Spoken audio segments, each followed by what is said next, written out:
मरीजों को ज़्यादा से ज़्यादा नी रिप्लेसमेंट या हिप रिप्लेसमेंट कराने पड़ रहे हैं। तो हम इसको लाइफस्टाइल डिजीज़ कह सकते हैं? यस सर, बिल्कुल लाइफस्टाइल डिजीज़ है ये।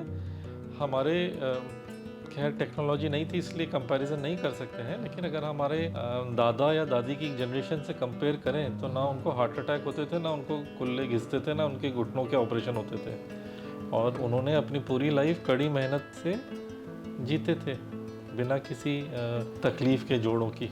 तो हमें ये देखना पड़ेगा कि हमारी जो इंडियन या हमारी जो भारतीय सभ्यता की जो मान्यताएं हैं वो इतनी साइंटिफिक है कि अगर हम बचपन से उनको फॉलो करें तो नी रिप्लेसमेंट बहुत हद तक हम लोग कम कर सकते हैं इसको अपनी लाइफ में। जैसे कि 2-4 मैं बातें बताना चाहता हूँ। प्लीज़।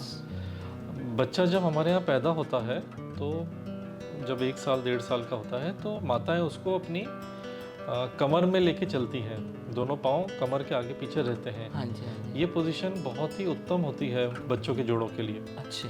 जब हम लोग बैठते हैं तो आलती पालती मार के बैठते हैं। हाँ जी, जो हाँ बचपन से आलती पालती मार के बैठता है बच्चा, उसके जॉइंट्स इतने फ्री रहते हैं कि उनको जो ग्रीस कम होना वो बहुत कम होता है आगे जाके, क्योंकि हम 25-30 साल में जाके हम लोग हमारी पहले ये मान्यता रहती थी कि हम ज़मीन पे बैठ के खाना खाते हाँ थे। जी, हाँ जी। ज़मीन पे हम ड्राइंग रूम में या कहीं पे भी होते थे तो ज़मीन पे बैठ के हमारी चटाई लगती थी, सबके साथ में फैमिली के साथ टाइम बिताते थे या कहीं जाते थे तो ज़मीन पे बैठ के खाना खाते थे, पूजा पाठ करते थे।